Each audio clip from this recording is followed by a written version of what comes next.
Ang isang first-year college student ay ikinasal sa isang 80 taong gulang na lalaki. Ang katotohanan sa likod nito ay bumulaga sa lahat. Isang umaga, sa simula ng Oktubre, habang abala ang mga first-year na estudyante sa paghahanda para sa kanilang unang midterm exams, isang nakakagulat na balita ang biglang lumabas sa Student Forum ng Universidad ng Pilipinas. Teleman, si Althea Maitea de la Cruz, isang first-year English Literature student, ay ikakasal daw sa isang 80 taong gulang na lalaki. Hindi ito pinaniniwalaan ng sinuman. Isang dalagang kakatungtong lang, kana 18 may kutis porselana mahinhin at matalino na dati pang napili bilang campus muse, noong orientation day ngayon ay ikakasal sa isang lalaking kasing edad ng kanyang lolo. Wala pang isang oras kumalat na ang malitrato na imbitasyon sa kasal, wedding photos at mating and marriage certificate na may pulang selyo. At ang mas nakagulat sa online community ay ang groom na si Mang Ricardo Carding Soriano, isang kilalang negosyante noong dekada 90 na nagretiro na at namuhay ng payapa sa kanyang lumang mansyon sa Tagaytay. Ang mukhang dalaga sa larawan ay hindi pilit hindi rin mahiyain tulad ng isang bagong kasal sa isang mayamang pamilya. Sa halip isang kalmado at bahagyang pagod na tingin tila sanay na siya sa pagiging mali, ang pag-aunawaang mundo. Sunod-sunod ang magomento, magandang babae pero sigurado pera lang yan. Totoong nakakahiya nagpakasal sa matanda para lang umasenso sa buhay. Mayaman yan, ilang buwan lang ang itatagal niyan at malaki na ang mamanahin niya. Pinag-aral ngang ina ang anak para lang ipakasundo sa kasing edad ng ama. Si Thea lamang ang nanatiling tahimik. Walang paliwanag, walang tugon. Kahit nang tawagan siya ng mga reporter, malumanay lamang niyang sinabi, wala. Akong ginawang mali kaya hindi ko kailangang magpaliwanag. Ngunit 5 araw pagkatapos ngang kasal biglang ipinatawag si Mang Carding ang kanyang asawa ng mga investigador dahil sa pagkakasangkot sa isang economic case na nangyari 30 taon na ang nakaraan. Ang media ay tila dinagdagan pa ang apoy. Posible bang ang kasal ay isang plano para sa money laundering? Ang 18 taong gulang na dalaga ba ay isang legal cover-up lamang para sa dating tycoons? Mula noon ang kwento ay hindi na lamang isang controversial na kasal dahil sa agwat ng edad. Ito ay naging bagyo ngang pagkakatiwala, karangalan at katotohanan. Sa likod ng simpleng pagtangongang first-year college student ay ang mga katotohanan na nakatago sa halos 30 taon. At nang ilabas ang lahat sa liwanag ang buong, lipunan ay napilitang tahimik na tanggapin ang isang bagay, mayroong mga bagay na tila malingunit. Ito pala ang pinakamabuting magagawa ng isang tao. Isang Agosto sinalubong ng Metro Manila ang biglaang pagbuhos ng unang ulan. Basta tahimik at minsan ay mahirap intindihin tulad ng mataw sa kabisera na puno ngang siglang ngunit minsan ay mailap. Sa gitnang namamadaling damingang tao, si Althea Maitea de la Cruz, isang first-year English Literature student sa Universidad ng Pilipinas Diliman, ay namuhay ngang tila ordinaryong buhay regular na pumapasok sa klase, kumakain ng student meals at umupang ng maliit na kwarto sa isang eskinita sa Sampaloc. Taga isang probinsya sa Visayas si Thea, namatay ang kanyang ama noong nasa high school pa siya at ang kanyang ina ay nanahi para sa iba. Kalaunan natuklasan na mayroon itong stage 2 heart disease. Si Thea ay nakapasa sa universidad na may kahangahangang mataas na iskor. At pinaniniwalaan ngang lahat na siya ang pagmamalaki at unang pag-asa ngang isang mahirap na pamilya. Mula nang pumasok sa kolehiyo naging may lab si Thea. Wala siyang malapit na kaibigan, hindi sumasali sa mga grupo o organisasyon at hindi mahilig mag-picture o mag-post sa social media. Maraming kaibigan ang nag-akalang siya ay malamig o mayabang, ngunit sa totoo lang pinapanatili lamang ni Thea ang kanyang sariling tahimik na mundo.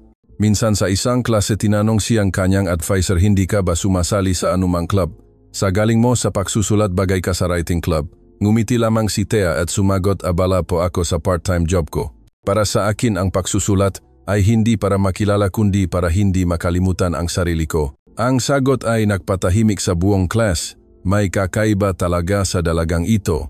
Tuwing umaga gumigising, si Thea ng alas 5 naglulutong baon at pagkatapos ng klase ay sumasakaing bus patungo sa isang bakery malapit sa LRT station para magtrabaho.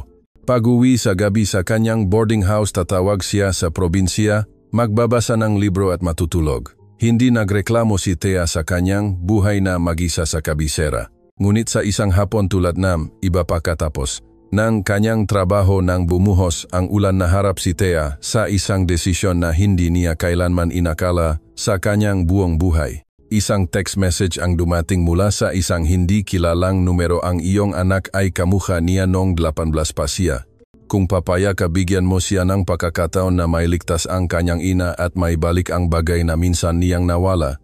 Ang numero ng telepono ay kay Mang Ricardo Soriano, ang lalaking makikilala kalaunan ng buong bansa bilang asawa ng first-year student. Nang gabing iyon, hindi nakatulog si Thea. Umupo siya sa labas ng kanyang inupahang kwarto habang ang hangin ay dumadaan sa siwang ng pinto at ang ilawang poste ay sumasalamin sa librong nakabukas sa kanyang kamay. Paulit-ulit sa kanyang isip ang tanong kung papayag ako, ipinagbebenta ko ba ang aking kabataan o ginagawa ko lamang ang nararapat para sa isang anak sa kanyang ina. Hindi siya umiyak ngunit hindi rin ngumiti. Ang kanyang mamata ay mas malalim pa kaysa sa kadiliman sa labas. Dahil alam niya na mula rito ang kanyang buhay ay tataha sa isang direksyon na hindi na niya kayang balikan. Umuwi si Thea sa probinsya isang hapon na umuulan na nagpapaputi sa mga bukirin. Naglakad siya sa ulan mula sa dulong eskinita patungo sa kanilang bahay. Hawak pa rin ang simple at basang bag niya. Si Aling Nena, ang kanyang ina, ay abala sa pagtatahi ng damit para sa mga customer. Sa ilalim ng madilaw na ilaw halata ang pagod. Napatingin siya at ang kanyang payat na mukha ay tila lumiwanag sa pagkagulat. Ang aga mo, anak. Midweek umupo si Thea nang walang imik. Maya-maya lang ay dahan-dahan siyang nagsalita. Inay, umuwi po ako para humingi ng pahintulot sa inyo. Bakit ka naman ganyan? Kaba anak. Huminga ng malalim si Thea, bahagyang hinaplos ang laylayan ng kanyang damit. Magpapakasal po ako. Nahulog ang karayom sa kamay ni Aling Nena. Lumaki ang kanyang mata at nagsimulang utal-utal. Anak, nakakamali yata akong dinik. First year ka palang, hindi ka pa nga 19.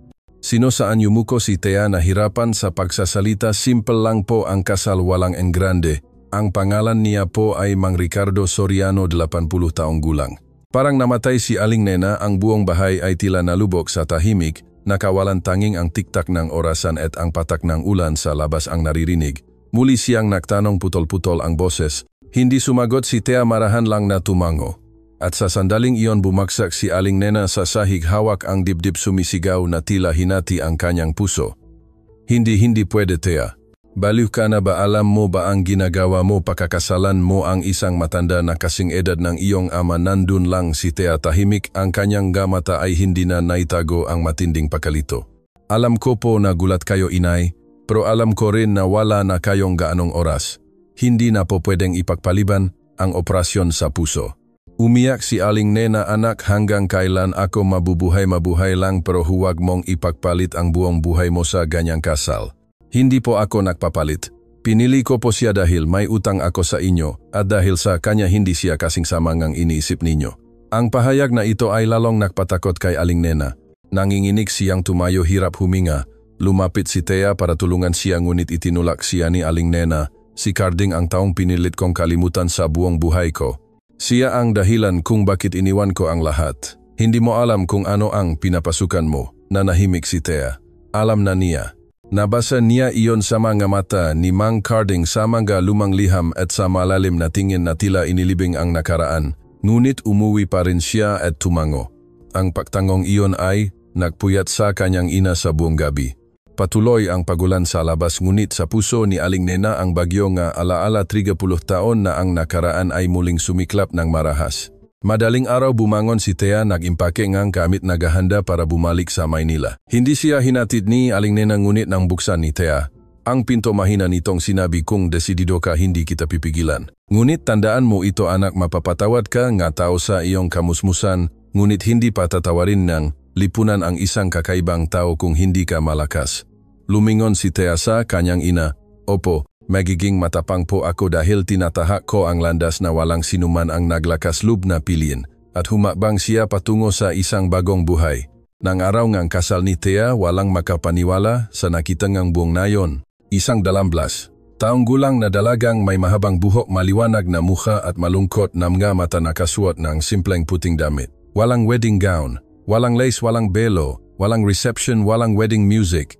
Walang kaibigan o kamag-anak sa tabi. Tanging isang maliit na mesa ang inilagay sa gitna ngang bakuran, 2 set ng baso nga, alak, isang platong may sirih pinanganga, at isang family register na nakatabi sa marriage certificate na nilagdaan isang araw bago. Umupo si Mang Ricardo Soriano sa isang kahoy na upuan sa kabilang panig.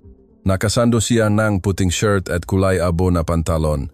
Ang kanyang mukha ay halatang matanda na ngunit hindi mukhang hinang-hina. Ang kanyang dating kasariwaan noong kabataan ay nananatili pa rin lalo na sa kanyang mamata. Ang mamatang iyon ay tumingin kay Thea, na tila nakikita niya ang dalagang minsan niyang pinalampas sa buong buhay niya. Walang sinumang tumawa, walang sinumang bumati. Tanging ang solemnizing officer lamang, isang opisyal ng barangay na inanyayahan upang maging saksi ang humawak sa papel at binasa ng tuloy-tuloy. Ngayon 2 araw Mayo kami ay sumasaksi sa legal na kasal sa pagitan ng mamamayang Ricardo Soriano, 80 taong gulang residente ng Barangay San Juan, Tagaytay City at mamamayang Althea May de la Cruz, 18 taong gulang isang first-year student. Yumuko si Thea ng tahimik. Hindi siya nanginginig ngunit ang kanyang mamata ay umiwas sa tingin ng lahat. Dahil alam niya na ang bawat tingin sa paligid niya ay nagdadala ng awa o paghamak. Hindi naroon si Aling Nena, ina ni Thea sa kasal.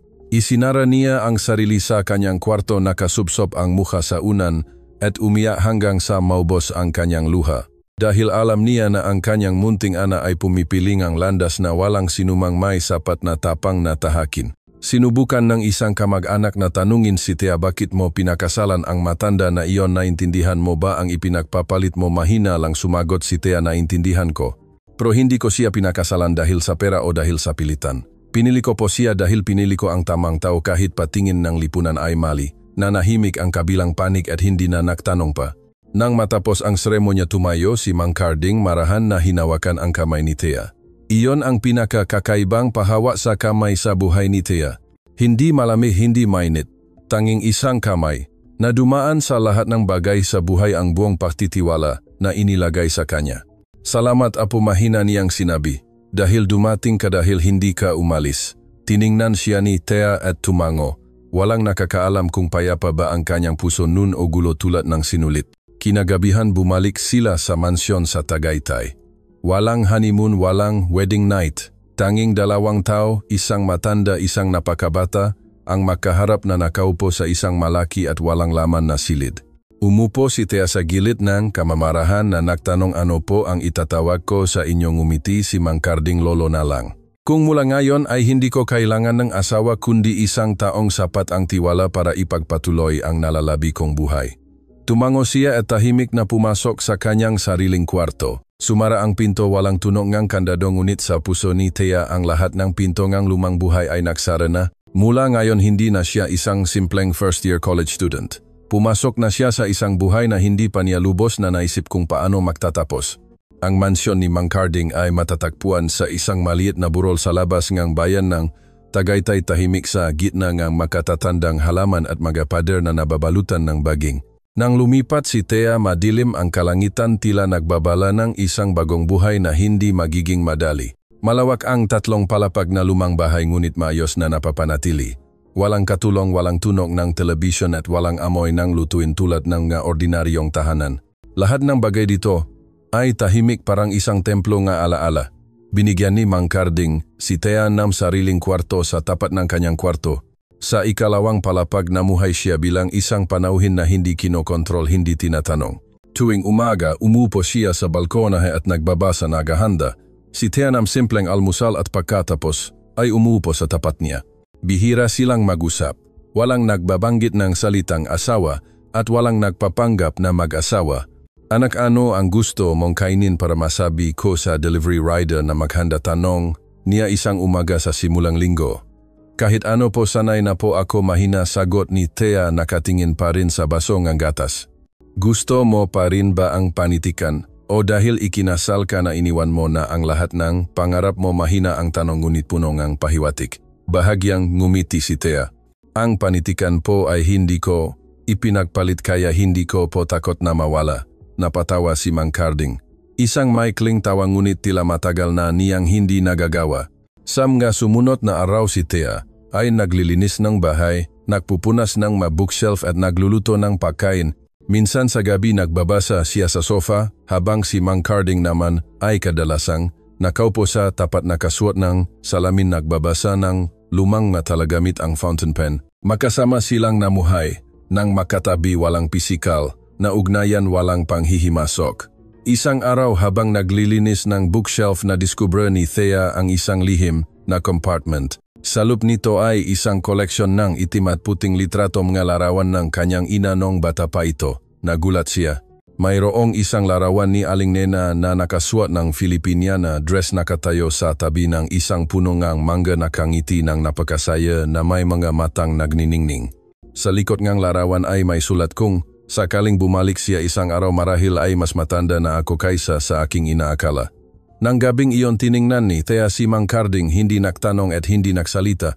Mula sa sandaling iyon naintindihan niya na ang kasal na ito ay hindi lamang para iligtas ang kanyang ina kundi isa rin itong hindi nasabing pahingi ng tawad ni Mang Carding sa nakaraan. Tuwing umaga naglalagay si Thea ng sariwang bulaklak sa maliit na florera sa tabi ng hapagkainan. Walang nag-utos sa kanya na gawin ito. Napansin lang niya na ang tahanang ito ay matagal nang kulang sa init.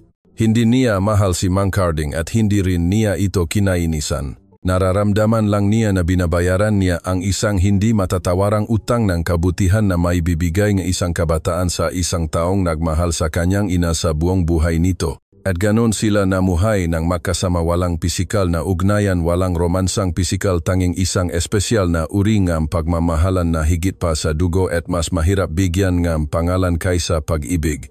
Sa labas patuloy ang mausap-usapan ngunit sa loob ng bahay na yon unti-unting nagkakaintindihan ang dalawang estranghero nang hindi na kailangan pang magsalita. Nagsimulang maniwala si Thea na hindi lamang ang pisikal na paglapit ang nagiging dahilan ng pagiging mag-asawa.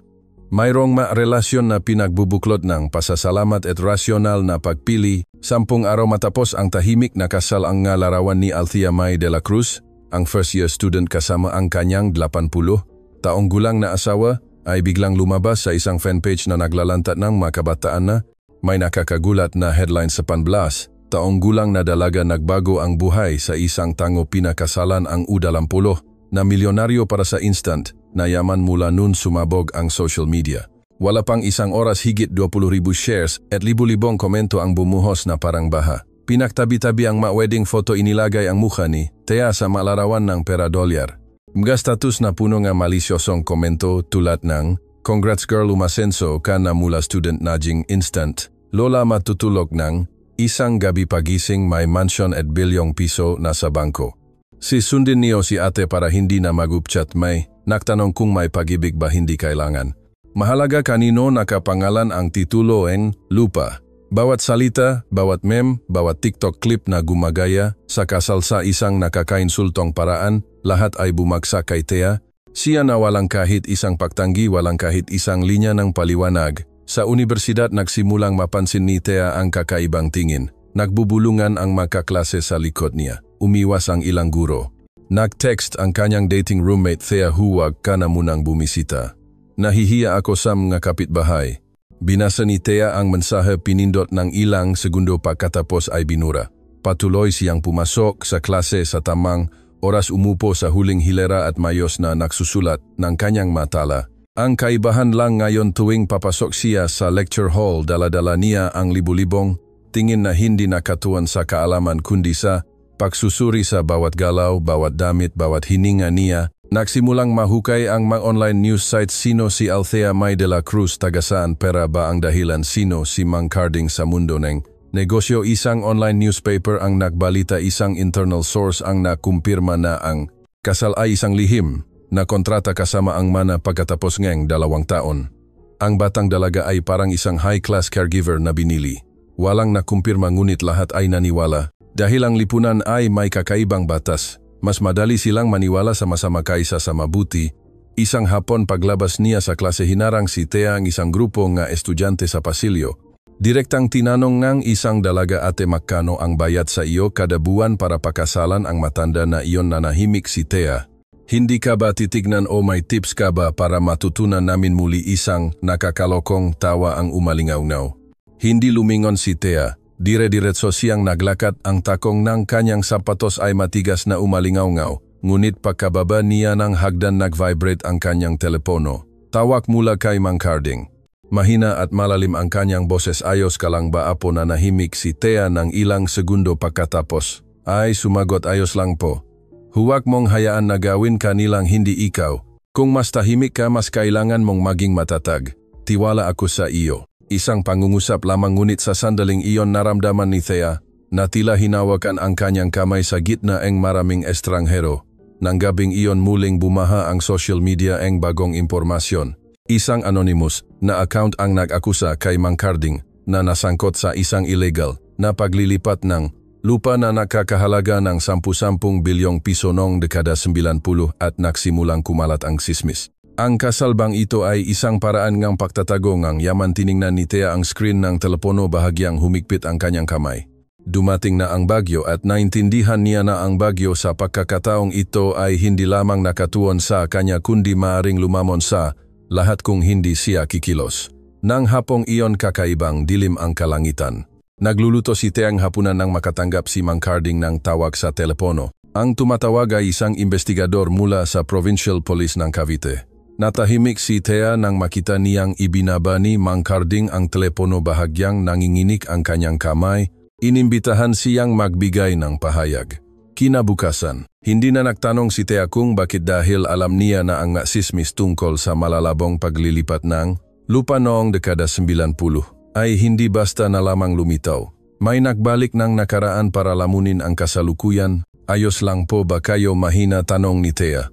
Matanda na ako, panahon na para harapin. Ikaw naman apo, tiningnan siya ni Mang Carding. Mula ngayon kailangan mong maging kalmado. Hindi kailangan ng mataw ang katotohanan, kailangan lang nila ng dahilan para paniwalaan ang gusto nilang paniwalaan. Tumango si Thea, ngunit sa loob ng kanyang puso ay bumibilis ang tibok hanggang sa halos hindi na siya makahinga. Kinaumagahan, maagang umalis si Mang Carding sa mansyon. Walang pulis na nag-escort, walang posas. Isang tahimik na sasakyan na may plakang asul lamang ang sumundo sa kanya sa gate. Nakasando siyang puting shirt, mag-isang umalis. At sumakay. Hindi pinahintulutan si Thea na ihatid siya. Huwag kang sumama. Hindi kailangan paalala niya bago isara ang pintong sasakyan. Ngunit nanatili si Thea doon, tinitignan ang sasakyan na unti-unting nawala sa likod ng mga puno. Alam niya na ang kanyang bihirang kapayapaan ay nabasag na. Nang hapong iyon, sabay-sabay na nagbalita ang mga online news sites. Si Ricardo Soriano, dating CEO Mingheng Construction Corporation, ay ipinatawag kaunay ngang mapaglabag sa Sitio Maligaya Land Project noong 1965. Muling nagingay ang publiko. Sa pagkataong ito, hindi na pagpuna kay Thea dahil sa pagpapakasal sa matanda, kundi mas mapait na mga salita, nagpakasal para maglaunder ng pera. Ang first-year student ay isang front para sa nagtatago ngang yaman, isang plano na matagal ng pinahandaan. Ang universidad kung saan nag-aral si Thea ay nagsimula ring mag-alala. Siya ay ipinatawag. Ang administrasyon ay nagmungkahi ng maayos, ang kaso mo ay nakakapekto sa reputasyon ng departamento. Hinihiling namin na pag-isipan mo ang pagliban muna sa loob ng ilang panahon. Hindi niya sinisiang nga ito. Humingi lamang siyang oras para mag-isip at pagkatapos ay lumabas sa opisina na tila dobla ang bigat ng kanyang mabalikat. Nang gabing iyon, mas malamig ang mansyon kaysa karaniwan. Hindi nahapunan si Thea. Umupo siya ng mag-isa sa sala. Sa harap niya ay ang kanyang first-year scholarship application kasama ang sulat kamay ni Mang Carding. Anak, wala kang kailangang gawin, kailangan mo lang mamuhay ng totoong tapat at maging matatag. Sapat na ang aking buhay para maintindihan. Maaring kalimutan ng lipunan ang krimen, ngunit hindi nito kailanman patatawarin ang pagkakaiba kung mahina tayo. Habang binabasa ito, tahimik na umagos ang luha ni Thea. Walang nakasaksi, ngunit iyon ang unang pagkakataon na umiyak siya dahil naramdaman niyang mag-isa siya sa isang laban na walang sinumang naniwala sa kanyang pagka-inosente. Kinaumagahan, kusang loob na pumunta si Thea sa NBI National Bureau of Investigation o sa opisina ng Provincial Police para magbigay ng pahayag. Umupo siya at naghintay ng 2 oras. Walang tumawag sa kanyang pangalan. Nang tanungin ng duty officer kung siya ay kaanak ni Mang Carding, sumagot siya na legal siyang asawa nito. Gusto ko pong kumpirmahin na hindi po siya tumakas, hindi po siya nagtatago at wala rin po akong ginawang labag sa batas. Tahimik siyang tiningnan ng opisyal, pagkatapos ay tumango. Alam naming hindi siya ang tipo nga tatakas, ngunit vuvyek na ikumdanzan. Mayroong maraming gustong ipataw sa kanya ang malumang kaso. Nagtanong si Tea kaya po ba itong linawin, sumagot ang opisyal kung mayroong sapat na tapang na magukay ngam gabagay na pinilit ibaw ng iba. Bahagyang humikpit ang kamay ni Tea at alam niya na siya ang kailangang gumawa nito. Nang gabing iyon matapos ang maraming araw ng katahimikan, sumakay si Tea sa huling buspawi sa probinsya, walang abiso, walang mensahe. Nang pumasok si Tea sa tahimik na bahay sa gilid, ngayon nakahiga si Aling Nena sa kwarto nakikinig sa radyo. Ang mahinang ilaw na sumisilip mula sa siwang na pinto ay nagpakitang malalalim na kulubot sa mukha na minsan ay nagniningning. Lumapit si Tea, umupo sa tabing kama. Nagulat si Aling Nena, nandito ka na anak, ngayon kailangan kong malaman ang totoo mula sa iyo inay. Sino si Mang Carding? Hindi para sa akin kundi para sa iyo. Natahimik ang kwarto. Tanging ang boses lamang ng radyo ang naririnig, nagbabasa ng gabalita. Ang economic case noong 1995 ay muling iniimbestigahan sa mas malawak na saklaw. Buntong hininga si Aling Nena. Isang napakahinang buntong hininga, ngunit tila naputol ang ugat ng puso niya. Pagkatapos bumangon siya, binuksan ang maliit na drawer sa ilalim ng kama at kumuha ng isang lumang tela na kupas na. Sa loob ay isang hindi pa naipapadalang liham sulat kamay. Pahilig ang sulat at may bahaging lumabo na ang tinta. Inilagay niya ang liham sa kamay ni Tea. Basahin mo. Kapag nabasa mo na maintindihan mo kung bakit hindi ako tutol, ngunit hindi ko rin binasbasan ang kasal mo. Kuya Carding, hindi ko inakalang darating ang araw na susulat ako sa iyo na liham na ito, ngunit pagkatapos ng lahat may utang ako sa iyo na tawad. Noong iniimbestigahan ka noon, alam kong hindi ikaw ang may sala. Ang asawa ko si Vice Gobernador Ramon Garcia, noong siya ay Vice Gobernador pa ang nagpilit sa iyo na pirmahan ang maling dokumento. Nanahimik ka para mapanatili ang iyong dangal at ako naman nanahimik ako para mapanatili ang tinatawag na kapayapaan sa aking pamilya. Mali ang pinili ko. Pinili kong maging asawa ng isang makapangyarihang tao sa halip na manatili sa tabi ng isang mabuting tao. Nang siya ay namatay sa isang aksidente sa sasakyan, doon ko lang nalaman na kasama lang pala ako sa kanyang paglalakbay sa kapangyarihan at hindi kailanman nakaroon ng tunay na pag-ibig. Nang pumasa si Tea sa kolehiyo, gusto ko sanang sumulat sa iyo at sabihin na siya ang bata na binuhat mo noong 3 taong gulang pa lamang. Siya ang bata na binilhan mo ang unang bag. Ngunit hindi ko ginawa dahil natatakot ako na ang aking anak ay magdadala ng pasanin ng nakaraan. Kung isang araw ay pipiliin niyang bumalik, kung isang araw ay makaroon siyang lakas ng loob na pumasok sa buhay mo, sana ay mahalin mo siya tulad ng isang ama na tahimik na nagmahal sa kanyang ina. Natapos si Tea sa pagbabasa, nanginginig ang kanyang kamay at basa ang kanyang mata. Ibig sabihin ang aking ama ang nagpilit kay Mang Carding na akuin ang kasalanan. Tumango si Aling Nena, mabuting tao siya anak. Ngunit sa lipunan nun sinumang naglakas loob na magsalita ay sinisira. Nanahimik ako at namuhay ng may pagsisisi. Tahimik na umupo si Tea. Ang bawat buhol sa kanyang puso ay tila unti-unting lumuwag. Hindi aksidente na tumingin si Mang Carding sa kanya na tila matagal na silang makakilala. Hindi aksidente na tahimik niyang sinuportahan ang kanyang pamilya ng walang reklamo, ng walang kondisyon. Hindi iyon obligasyon kundi isang tahimik na pangakong isang lalaki na minsan ay nawalan na minamahal na babae, ginagamit ang kanyang huling taon upang bumawi sa paraang alam niya. Nang umalis sa bahay, tiningnan ni Tea ang kanyang ina. Ang matang babaeng minsan ay isinakripisyo, ang lahat ay pagod na at tuyo na ngayon. Namuhay ka sa buong buhay mo ng tahimik, inay. Ngayon mula sa araw na ito mamumuhay ako sa katotohanan. At lumingon siya, lumabas na eskinita. Ang liwanag ng buwan ay nagpapahaba sa kanyang anino sa kalsada. Isang bagong paglalakbay ang nagsimula. Ang paglalakbay upang ibalik ang dangal ng isang taong maling naiintindihan ng mundo at ng isang taong tahimik na may utang sa kanya sa loob ng maraming dekada. Bumalik si Tea sa Tagaytay. Kinaumagahan, madilim ang kalangitan, walang ulan ngunit kakaibang basa. Pumasok siya sa mansyon na hawak pa rin ang sulat na isinulat ng kanyang ina na may lumabong tinta dahil sa luha na hindi patuyo. Wala pa si Mang Carding. Inatasan siya nga investigador na manatili upang makipagtulungan sa pagpapalawak ng investigasyon. Patuloy namang bumabatikos ang publiko. Sa online nagsimulang pag-usapan ang pag-freeze ng mga ari-arian at pagsuspinde ng lahat ng karapatan sa manani.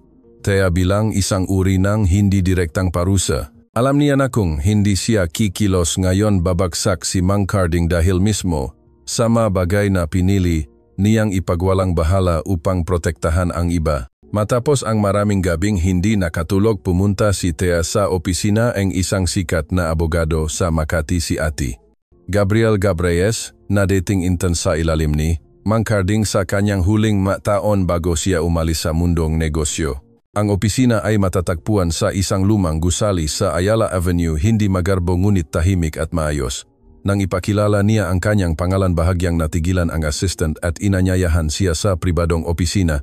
Si Ati Reyes, lampas 50 na matalas ang tingin at may buhok na mayaman sa uban at paminta, ay tumingin sa kanya.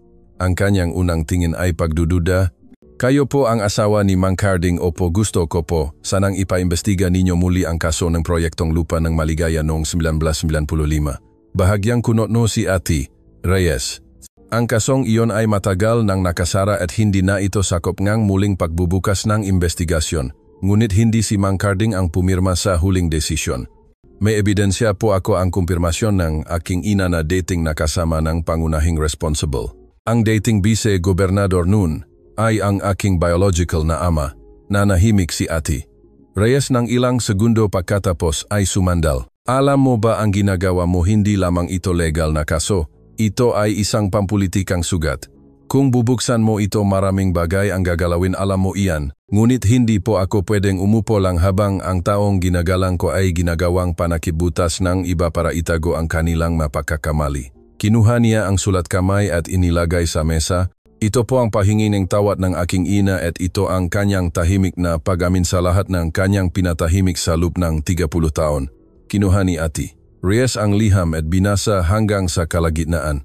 Lumambot ang kanyang mata pagkatapos ay tumingala siya at tiningnan si Thea. Sa unang pagkakataon ang tingin ay hindi na pagdududa kundi paggalang. Matapang ka, ngunit tutulungan kita hindi dahil sa iyong tapang. Tutulungan kita dahil may utang ako kay Mang Carding ng pasasalamat na hindi ko nasabi sa loob ng 25 taon. 3 araw pagkatapos pinalaya si Mang Carding, sinalubong siya ni Thea sa labas ng NBI. Kitang-kita ang kanyang pangangayayat. Payat ang kanyang mukha ngunit maliwanag pa rin ang kanyang mata nang makita siya. Hindi ka dapat pumunta. Hindi po ako pumunta dahil sa kuryosidad. Pumunta po ako dahil mula ngayon hindi na kayo mag-iisa sa laban. Binuksan niya ang pinto ng kotse para makasakay siya. Sa likod nila sumisikat pa lang ang araw mula sa madilim na ulap. Hawak ni Thea ang unang set ng dokumento na ipinadala ni Ati Reyes, ang minutes ng internal meeting ng kumpanya noong 1995 kasama ang sapilitang pirma ni Mang Carding na naitala mula sa isang cassette tape. Alam niya na hindi magiging madali ang laban na ito, ngunit ito lamang ang tanging paraan upang maibalik ang katotohanan sa tamang lugar. Ang madokumento na ipinadala ni Ati Reyes ay kasama ang isang recording ng internal meeting sa Mingheng Company noong 1995.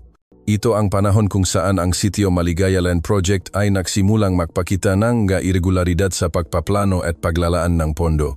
Sa recording malinaw ang boses ni Mang Carding, hindi ako sumasang-ayon na pirmahan ang dokumentong ito. Sa legal na pananaw hindi pa kwalipikado ang lupain para ilipat. Ngunit pagkatapos ng ilang minutong katahimikan, isang boses ng lalaki ang umalingaw-ngaw, malalim, matigas at punong pressure. Kung hindi ka pipirma, may pipirma sa halip mo. Ngunit babalaan kita kung aalis ka sa proyektong ito, bukas kailangan mo nang ihanda ang iyong kumpanya para sa turnover. Ang boses na iyon ay kay Vice Gobernador Ramon Garcia na noon ay Vice Gobernador, NG Probinsya at Kalaunan, ay naging asawa ni Aling Nena, ang biologikal na ama ni Thea. Nang matapos ang tape, nanatiling nakaupo si Mang Carding. Natahimik si Thea. Kahit alam na niya ang katotohanan mula sa kanyang ina, nang harapin niya ang buhay na ebidensya, ang boses mula sa nakaraan ay bumalik ng buo. Hindi niya maiwasang manginig. Dati po ba silang matalik na kaibigan? Mahina tanong ni Thea. Siya ang taong minsan kong kasamang uminom ng alak para ipagdiwang ang pagbubukas ng kumpanya. Minsan kaming nagtulungan para palawakin ang infrastruktura ng probinsiya, ngunit mabilis na nagbabago ang kapangyarihan sa mga tao, anak. Malungkot na ngumiti si Mang Carding. Ang kanyang mata ay wala ng put kundi isang pagod lamang ng isang taong matagal nang nagtiis sa katahimikan. Sinabi ni Ati Reyes na upang buksan muli ang kaso ng Sitio Maligaya, kailangan nilang patunayan ang elemento ng pamimilit o sabuatan ng opisyal ng probinsya noon. Ngunit ang problema ay namatay si Vice Gobernador Garcia Mahigit 15 taon na ang nakakaraan sa isang aksidente sa sasakyan na hindi malinaw ang sanhi. Nag-aalala si Thea kaya paano po kung patay na ang pangunahing saksi, sumagot si Ati. Reyes, patay na ang saksi ngunit nariyan pa ang mga dokumento at mas mahalaga mayroon pang isang tao na minsan ay pumirma upang aprubahan ang huling financial statement ngunit tumanggi na akuin ang responsibilidad. Ang taong iyon ay ang kasalukuyang direktor ng DENR, ang pangalan niya ay Direktor Leo Torres. Sam nga sumunod na araw tahimik na nangalap ngang karagdagang ebidensya si Thea. Sa kanyang mapagbisita sa NBI kasama si Mang Carding, nagsimula siyang makakita ng isang paulit-ulit na anino ang tao. Isang matangkat na lalaking nakasuot na kadalasang nakatayo sa dulo ng pasilyo at matagal na nakikipag-usap sa telepono.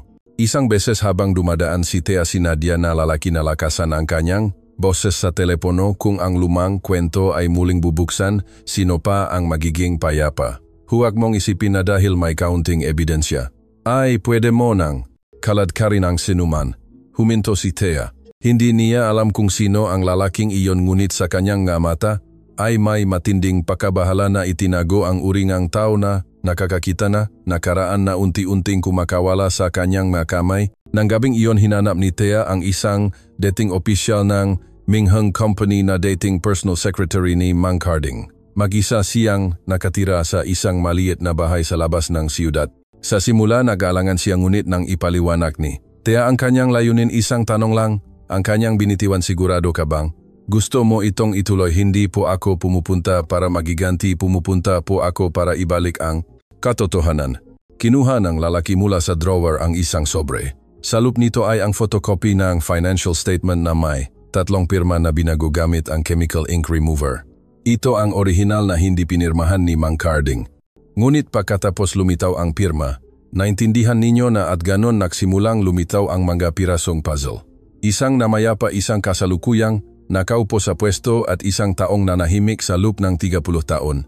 Lahat ay umikot sa isang punto, ang proyektong Lupaeng Maligaya, at ang bitak na tahimik na pinasok ni Mang Carding dahil ayaw niyang sirain ang kanyang pampulitikang relation. Ngunit ngayon si Thea, isang outsider, ang tanging malinis at matapang na sapat upang ilabas ang katotohanan. At alam niya na ang tunay na laban ay nagsisimula pa lamang. Ang Provincial Court ng Cavite ay naglabas ng desisyon na buksan ang preliminary hearing para sa kaso ng Sitio Maligaya. Ipinatawag si Mang Carding bilang isang correspondent sa mga administratibong paglabag at pagtatago en internal na dokumento en korporasyon en gobyerno mula 1995. Nakagulo ang publiko, nakalat ang balita sa media. Ang social media ay nakalat ng mga balita na puno ng pag-udyok. 80 anyos na tikun haharap sa hustisya ang batang asawa, babagsak kaya pagpapakasal para itago ang yaman, lumang taktika pro epektibo pa rin. Nang gabing bago ang paglilitis, umupo si Thea sa tabi ni Mang Carding sa kanyang opisina, ang kwartong bihira niyang pinapasok. Nagsusulat siya, pagod ang kanyang mamata, nanginginig ang kanyang kamay ngunit tuwid pa rin ang bawat sulat. Naniniwala pa rin po ba kayo sa hustisya? Tanong ni Thea nakatingin sa nakabukas na folder. Hindi siya agad sumagot, ngumiti lang siya ng bahagya. Naniniwala ako na ang hustisya ay dumarating ng dahan-dahan ngunit hindi ito natutulog. Minsan kailangan lang nito ng isang gumising. Isinara niya ang notebook at itinulak ito patungo sa kanya. Kung hindi ako makabalik bukas, basahin mo ito. Ngunit kung gusto mo lang talagang malaman ang lahat. Nang gabing iyon hindi nakatulog si Thea. Inilagay niya ang notebook sa tabi ang kanyang kama, tinitignan ito na tila isang Pandora's box na naglalaman na lahat ng hindi nasabing salita, lahat ng sugat na gumaling. Pagdating ng madaling araw, humina ang ulan. Hindi siya nahintay, binuksan niya ang notebook. Sa loob ay isang maikling liham ngunit sapat na upang gumuho ang kanyang buong pag-isip. Thea, kung nababasa mo ang malinyang ito, marahil wala na ako sa tabi mo. Tinanong mo kung bakit ako pumaya na pagkasalan ka dahil may utang na ako sa iyo bago ka pa isilang. Ikaw ay anak ni Nena, ang babaeng minahal ko ng buong puso ngunit nawala dahil sa katahimikan at takot. Nang ikasalang iyong ina, umalis ako sa probinsiya. Binura ang sarili ko sa kanyang buhay. Ngunit 3 taon pagkatapos nang marinig ko na nanganak siya, tahimik akong bumalik, tumayo sa malayo at pinagmamasdan, hindi para guluhin ang anuman kundi para siguraduhin ikaw ay payapa. Hanggang sa isang araw ay narinig ko ang isang pagtatalo sa bakuran ng iyong ina sa pagitan ni Aling Nena at Vice Gobernador Garcia. Sumigaw si Vice Gobernador Garcia, hindi ko dugo ang batang iyon. Kung gusto mo siyang panatilihin ikaw ang mag-alaga. Nakatayo ako sa likod ng pader ng araw na iyon hindi ako pumasok ngunit alam kong ikaw ang tunay kong anak. Mula noon tahimik akong nagpapadala ng pera para suportahan si Aling Nena sa pamamagitan ng isang kakilala ng hindi nalalantad ang aking pagkakakilanlan. Nang pumasok si Thea sa kolehiyo tahimik akong dumalo sa orientation day nakatayo sa gate tinitignan ka na nakasuot ng puting damit habang pumapasok sa universidad. Ang kakaibang kasal sa pagitan natin tulad ng sinasabing ang lahat ay sa totoo lang ang tanging paraan na naisip ko upang gawing legal ang pag-alaga at pagprotekta sa iyo sa aking huling mataon. Humihingi akong tawad hindi dahil sa pinakasalan kita, kundi dahil hinayaan kitang mag-isa sa ilalim ng matinding pressure ng matagal. Hindi ko kailanman naisip na sapat akong karapat dapat maging isang ama kaya pinili kong manatili sa labas. Ngunit nang makita kitang nilalait ininsulto at pinipilit na lumaki ng maaga hindi ko na kayang manatiling estranghero. Kahit hindi pinapayagan ng lipunan na mahalin natin ang isa't isa sa anumang pangalan gusto ko pa ring malaman mo na palagi kitang minahal sa paraan ng isang ama. Ibinaba ni Thea ang notebook umagos ang kanyang luha ng walang tunok patuloy na bumababa. Nabunyag ang lahat ng katotohanan. Hindi siya nagtanim galit hindi siya nanisi. Naramdaman lang niya na hindi siya nag-iisa sa kabila ng lahat ng panahon na inakala niyang siya lang ang lumalaban sa buong mundo. Sumikat ang araw. Nagpalit siya ngang damit inayos ang kanyang buho at lumabas ng bahay. Sa labas ng gate naghihintay na ang kotse ni Ati Reyes. Bago sumakay muli niyang tiningnan ang mansyon. Hinahangin ang mga puno kakaibang payapa at tahimik niyang sinabi sa kanyang puso hindi ko hahayaang umalis ka ama na may masamang pangalan. Nang araw ang paglilitis tahimik ang Tagaytay, ang buong bakuran na Provincial People's Court ay puno ngang tao. Hindi pa nakita ang damingang media na dumalo, ang publiko ay matagal nang nag-aabang ngunit walang nag-akala na ang kaso ng kasal na may agwat sa edad ay hahantong sa isang makasaysayang paglilitis tungkol sa isang kasong 30 taon nang inakalay sarado. Sa courtroom nakaupo si Mang Carding sa upuan ng akusado. Nakasuot siya ng puting shirt payat at may puting buhok ngunit nanatili ang kakaibang kapayapaan sa kanyang mukha. Hindi umiwas ang kanyang mata at hindi rin siya nagrereklamo tila tinanggap na niya ang lahat ng posibleng kahinatnan. Sa hilera ng manonut tahimik na nakasubaybay si Thea, inilapak ni Ati Reyes ang makapal na folder sa harap na naglalaman ng bagong set ng dokumento photocopy ng minutes ng internal meeting na may peking pirma, audio recording ng pamimilit na pag-usap at ang sulat kamay ng ina ni Thea. Nagsimula na ang paglilitis. Binasa ng piskalya ang akusasyon ang akusadong si Ricardo Soriano ay pinaghihinalaang sangkot sa mga paglabag sa kaso ngang Sitio Maligaya partikular ang ilegal na paglagda sa ilang dokumento ngang paglilipat ng proyekto noong 1995 na nagdulot ng pakalugi sa Pondo en Estado nun. Si Mang Carding ay nanahimik. Hindi niya ito pinabulaanan hindi rin siya nakipagtalo. Tanging nang tanungin kung mayroon siyang anumang pagtutol sinabi lamang niya handa akong akuin ang responsibilidad kung ang ginawa ko ay nakasira sa hustisya ngunit humihingi ako sa korte en pahintulot na payagan ang aking abogado na ilahat ang katotohanan upang hindi na ako muling malagyan ng masamang pangalan bago ako yumao. Pinayagan ng korte. Umakyat si Ati Reyes malinaw at malalim ang kanyang boses bawat salita ay tila tumatatak sa puso. Ngayon hindi kami dumating para humingi ng tawad kundi para ibalik ang katotohanan. Ang akusado ay minsang tumangging pirmahan ang dokumento noong 1995 ngunit pagkatapos ay pinilit inilayo at ginawang political scapegoat para sa mga umayat sa kapangyarihan sa pamamagitan ng kapangyarihan at panlilinlang. Ito ang audio recording ng pag-usap sa pagitan ni Mang Carding at ng dating Vice Gobernador Ramon Garcia. Ito ang photocopy ng peking pirma na natuklasang ginamitan ng ink remover. Ito ang sulat kamay ng pinakamahalagang saksi ang dating asawa ng taong nagpilit kay Mang Carding na pumirma sa mga dokumento nun ngayon ay ang inang dalagang nakaupo sa mga upuan ng manonut. Hiniling ng korte na kumpirmahin. Ang audio recording ay pinalabas ng publiko. Umalingaw-naw ang tunok sa buong courtroom. Kung hindi ka pipirma kailangan mo nang ipasa ang iyong kumpanya. Ang iyong pirma ay hindi na isang personal na opinyon kundi isang pampulitikang responsibilidad. Nagkaroon ng bulungan sa bulwagan. Nagsimulang mag-type ng mabilis ang ilang reporter sa kanilang mga laptop. Nang anyayahan si Thea na magsalita, umakyat siya. Ako po si Althea May de la Cruz, isang first-year college student, ang legal na anak ni Ricardo Soriano ayon sa marriage certificate at ang kanyang biological na anak sa dugo. Nagulantang ang buong courtroom. Kumunot ang nongang presiding judge. Hindi na naghintay si Thea ng pahintulot. Patuloy siyang nagsalita, hindi nanginginig ang boses. Ako po ay minsang nilait sa online tinawag na gold digger, babaeng ganit sa pera at kasangkapan sa pagtatago en ari-arian.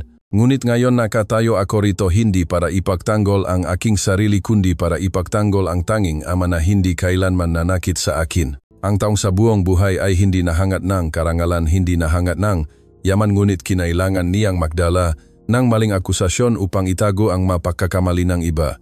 Kasama na ron ang aking ama-amahan. Natahimik ang buong espasyo. Inilabas ni Thea ang liham ng kanyang ina at ibinigay sa korte. Ito po ang kumpirmasyon ni Aling Nena, ang dating asawa ni Vice Gobernador Garcia, na umamin na ang kanyang asawa ang napilit kay Mang Carding na pirmahan ang mamaling dokumento. Nanahimik ang aking ina noon, ngunit ngayon ako ang magsasalita para sa kanya, nilagom ni Ati Reyes ang kanyang pahayag. Iminumungkahi namin sa korte na ibasura ang mga akusasyon ng administratibong paglabag, ibalik ang dangal ni Ricardo Soriano at muling buksan ang investigasyon sa mga individual na protektado. Sa loob ng 30 taon, pansamantalang itinigil ang paglilitis. Pinayagan si Mang Carding na bumalik sa mansyon habang hinihintay ang resulta ng pagsusuri sa mga dokumento. Sa daan pauwi, hinawakan ni Thea ang kanyang kamay at bumulong, patawad po ama, ngayon ko lang po kayo nagawang tawagin ng ganyan. Tumango lamang si Mang Carding, hindi nagsalita. Nang gabing iyon matindi ang pagkapagod niya. Dumating ang doktor, bumaba ng husto ang kanyang blood pressure, ngunit tumanggi siyang maospital. Hayaan niyo na lang po ako rito sa bahay. Sapat na po hinintay ko ang araw na ito. Kinaumagahan sabay-sabay na nakbalita ang media na pansamantalang sinuspinde na korte ang kaso ang Sitio Maligaya, nagbukas ng bagong investigasyon at hinahabol ang mga individual na dating may matataas na posisyon. Naibalik ang dangal ni Mang Carding pagkatapos ng 30 taong pagkakakilanlan bilang taong umiwas sa batas. Ang dalagang minsang tinawag na gold digger dahil sa kasal ay gumawa ng isang bagay na hindi inakala ng buong lipunan. Ngunit nang dalhin ni Thea ang balitang iyon sa kwarto, payapa nang natutulo si Mang Carding. Ang kanyang mukha ay tahimik, tila isang taong kakawala lang sa isang pasanin ng buong buhay. Nang umagang iyon, bihira ang asul na kalangitan. Maagang bumangon si Thea, maingat na itinupi ang balita tungkol sa pagpapahinto ng korte sa kaso ng Sitio Maligaya at ang pagtanggal ng lahat ng akusasyon laban kay Mang Carding matapos kumpirmahin ang mga bagong ebidensya. Balaksana niyang dalhin sa kwarto para basahin kay Mang Carding, ngunit nang itulak niya ang pinto, nakita niya itong nakahiga payapa, ang mukha tila natutulog. Mahina siyang tumawag, "Lolo, gising na po, kumain na tayo nga almusal." Walang sumagot. Malamig ang kanyang kamay, sa dibdib nito ay naroon pa rin ang liham na iniwan ng kanyang ina. Itinago niya ito na parang isang kayamanan sa kanyang huling maaraw. Lumuhod si Thea sa tabingang kama, hindi sumigaw, hindi umangal, tanging luha lamang ang tahimik na umagos malumanay, ngunit nakakabiya ng puso. Ang libing ay simple lamang tulad ng buhay ni Mang Carding, walang ang grande, walang formalidad. Ilang dating kaibigan ang dumating upang magsindi ng insenso, tahimik na tumango kay Thea, ang kanilang mga mata ay nagsisilbing pasasalamat. May nagsabing mas mabuti pa siyang namuhay kaysa sa mga taong hindi kailanman nasikatan. May iba namang bumulong hanggang sa namatay siya, doon lang naniwala ang mga tao na inosente siya. Nakakalungkot. Narinig lahat ni Thea. Hindi siya nag-react. Tumayo lang siya sa tabi ng kabaong hawak ang larawan sa altar. Ang litratong kuha 30 taon na ang nakakaraan, noong direktor pa siya na may banayad na ngiti at mga matang laging nakatingin ng direkta. Isang linggo matapos ang libing, bumalik si Thea sa universidad. Pumasok siya sa lecture hall tulad ng ibang estudyante, ngunit sa pagkakataong ito walang nagbubulungan, walang nanlalait. Mayroong kusang bumati sa kanya. May mga kaibigan na dating naktawanan sa likod niya ngayon ay nag-text ng may pag-aatubili, "Patawad Thea. Dati naniwala rin ako sa mamasasamang salita. Ngayon ko lang naintindihan. Mas matapang ka kaysa sa amin." Hindi niya sinagot, lahat na natili siyang tahimik dahil ang katotohanan ay sumagot na mismo, hindi na niya kailangang ipagtanggol pa ang sarili. Isang araw tumawag si Ate Reyes at sinabing may gustong makipakita sa kanya. Sa isang maliit na kafe sa tabing lawa, nakipakita si Thea sa isang matandang babae, ang kapatid ni Mang Carding na nakatira sa ibang bansa, at kakawi lang nang marinig ang balita ng pagkamatay ng kanyang kapatid. Hinawakan niya ang kamay ni Thea at inilagay ang isang susi doon.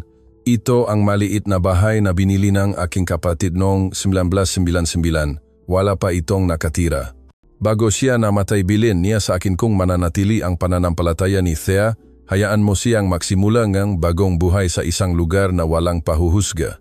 Umiyak siyang nagsalita, hindi niya kailanman inamin na siya ang iyong ama, ngunit alam ng aming pamilya, mahal na mahal ka niya. Nang gabing iyon, pumunta si Thea sa bahay na iyon at binuksan ang pinto. Ang huling sinag ng araw ay tumagos sa kahoy na bintana. Sa mesa ay may liham na inihanda niya dati. Thea, kung nababasa mo ang liham na ito, marahil wala na ako sa tabi mo. Ngunit huwag kang malungkot dahil umalis ako nang walang pasanin. Tahimik akong nabuhay at ganon din ako aalis.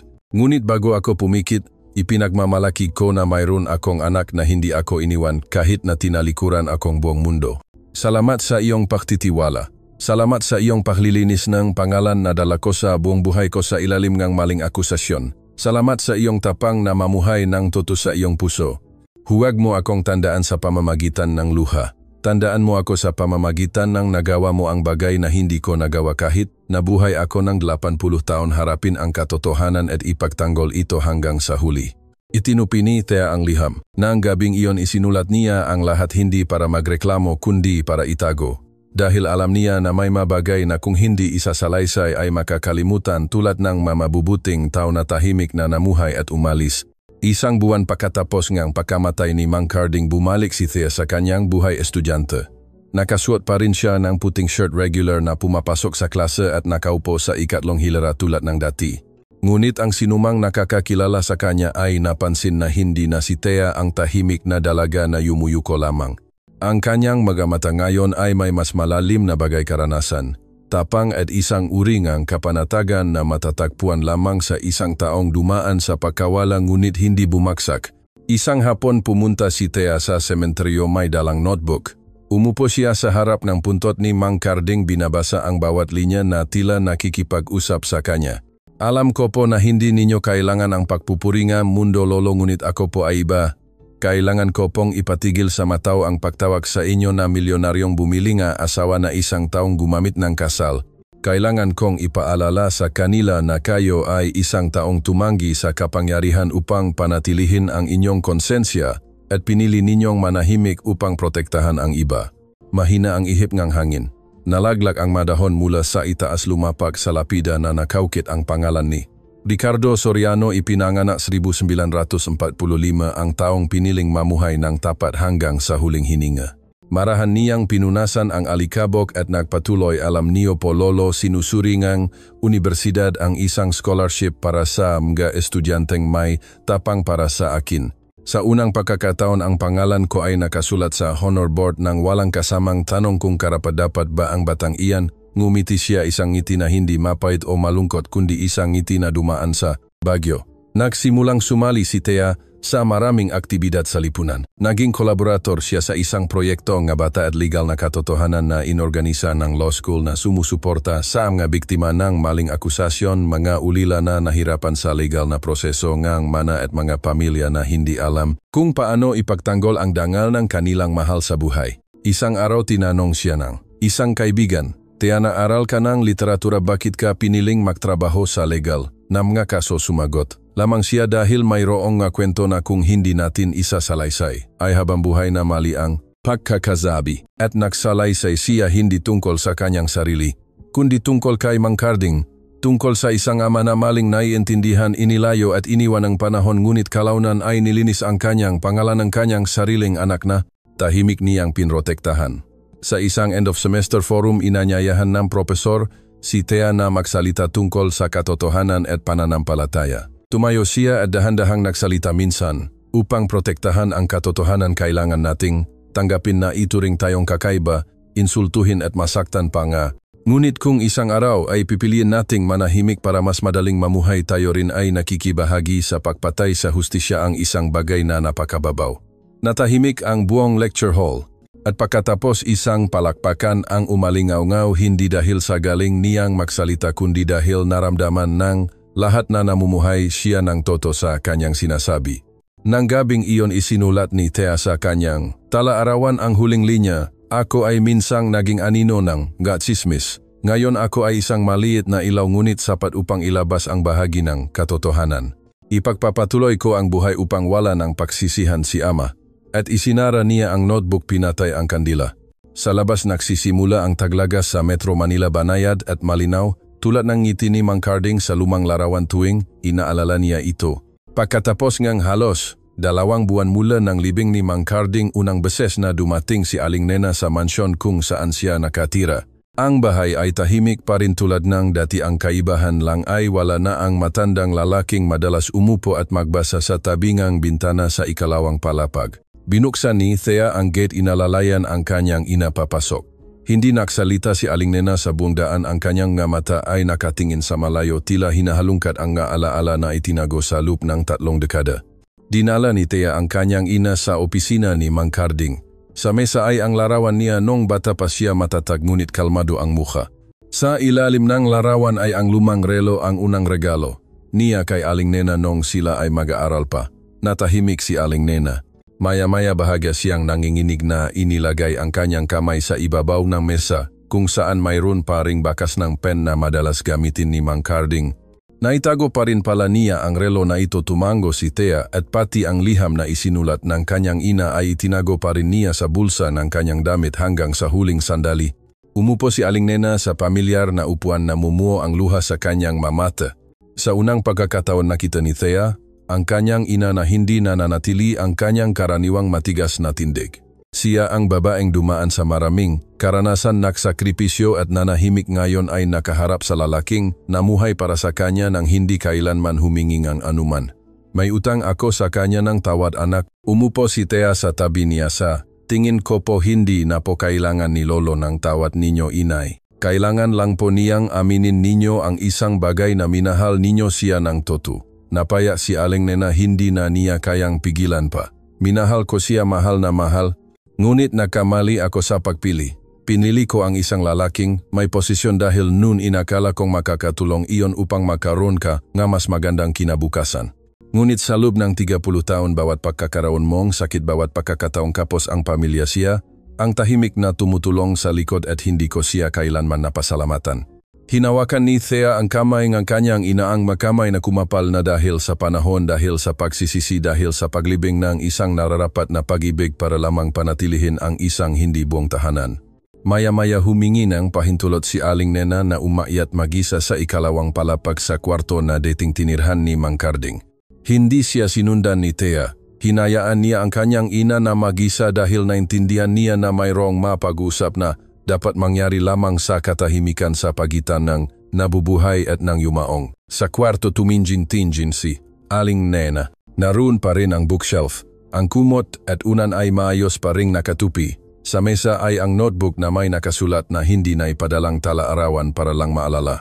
Binuksan niya ang unang pahina at nakita ang sulat ni Mang Carding. Nang malaman ni Thea na ako ang kanyang ama, hindi ko hiniling na mahalin niya ako bilang ama, tanging huwag niya lamang akong kamuhian dahil lumampas ako sa limitasyon para protektahan siya. Sumunod na pahina, nang umalis si Nena sa bahay, tumayo ako sa likod ng sasakyan. Hindi ko siya tinawag.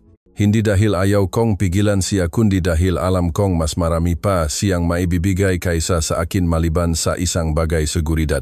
Huling pahina, kung may susunod na buhay, hindi ko na hinahangat na makita pa si Nena dahil gusto ko lamang na siya ay maging masaya kahit pamalayo ako sa kanya. Niyakap ni Aling Nena ang notebook. Umagos ang luha, bawat patak ay lumulubog sa papel. Nang bumaba siya, ang sikat na araw sa hapon ay tumagos sa bintana. Tiningnan niya si Thea, malalim ngunit malinaw ang boses, "Anak, may utang ako sa iyong tawad at alam kong namumuhay ka sa bahagingang buhay na sana'y matapang kong pinamuhay. Mula sa simula, ngunit mula ngayon hindi na ako magtatago." "Pa," ngumiti si Thea, hinawakan ang kamay ng kanyang ina. "Magpapatawad po si Lolo dahil hindi po kayo kailanman sinisi niya. sabay na lumabas ang mag-ina sa mansyon. Nang lumingon si Aling Nena, marahan siyang nagbigay pugay at yumuko. Karding alam kong naririnig mo ako. Salamat sa pagmamahal sa akin at sa aming anak sa buong buhay mo. Isang Setyembre nag-organisa ang Universidad ng isang forum na pinamagatang katotohanan at tapang sa kabataan na may espesyal na panauhin si Thea, ang first-year student na minsang nagpagulo sa buong lipunan dahil sa kontrobersyal na kasal, ngunit kalaunan ay nakatulong sa paglalantad ng isang kasong nakatago sa loob ng 3 dekada. Puno ang hall. Hindi ilan ang dumalo dahil sa kuryosidad, ngunit marami rin ang dumalo dahil talagang gusto nilang intindihin kung ano ang nagtulak sa isang talagang wala pang 20 taong gulang na gumawa mga bagay na iniwasan ng mga matatanda sa buong buhay nila. Nakasuot si Thea ng puting Filipina na bahagyang nakatali ang buhok. Hindi siya umakyat sa entablado na may matikas na tindi, kundi may kapanatagan ng isang taong dumaan sa sakit at pagpapatawad. Ang host ay nagtanong pagkatapos ng lahat, sino sa tingin mo ang iyong sarili? Simpleng ngumiti si Thea at sumagot, ako po ay isang taong minsang maling naintindihan, ngunit sa halip na magtanim ng galit, pinili ko pong panatilihin ang pananampalataya at pasasalamat. Pasasalamat kanino? Pasasalamat po sa taong nagturo sa akin na mamuhay ng may kabutihan kahit na hindi ako patas ang pakikitungo. Walang nagsalita, ngunit isang palakpakan ang umalingaw mula sa mga estudyanteng hindi kailanman naniwala sa kanyang pagiging inosente. Pagkatapos ng forum, isang ina na may dalang bata ang lumapit kay Thea, lumuluha, salamat anak. Dahil sa iyo nagkaroon akong lakas nga loob na magsulat na reklamo para sa aking asawa na nakakulong ng walang kasalanan. Dahil sa kaso nga lupa sa aming probinsya. Dati natatakot ako, tahimik ako, ngunit nang makita kitang nakatayo sa gitna ng lipunan ng hindi umaatras, naisip ko na hindi ako pwedeng mamuhay ng habang buhay na parang pipi. Hinawakan lang ni Thea ang kamay ng babae, hindi na kailangan ng magagandang salita. Isang law student din ang lumapit at nagtanong kung iniisip niya bang maging abogado. Umiling siya. Ako po ay magiging isang mananalaysay dahil mayroong makatotohanan na kung hindi isa sa laysay ng tama ay habang buhay na mali ang pagkakasabi. Mula sa forum na iyon, inanyayahan si Thea na magsulat ng mga artikulo, magbahaging kanyang makaranasan sa iba't ibang student forums, legal seminars at community support groups. Hindi dahil sikat siya, kundi dahil totoo ang kanyang kwento, masakit at may kakayahang lampasan ang pahuhusga. Nagsimula siyang magsulat ng isang serye ng artikulo. Ako ay minsan tinawag na mangangalakal ng pag-ibig at ito ang paraan kong pagpapatuloy. Ang kabutihan minsan ay may presyo, ngunit huwag kang titigil dahil doon. Kumalat ang artikulo. Nagsimulang tandaan si Thea hindi na bilang batang asawa ang 80 anyos na tikun, kundi bilang ang dalagang naglinis ng pangalan na minsang inilibing sa ilalim ng lumang nga dokumento at pahuhusga ng lipunan. Isang araw nakatanggap si Thea ng isang espesyal na email.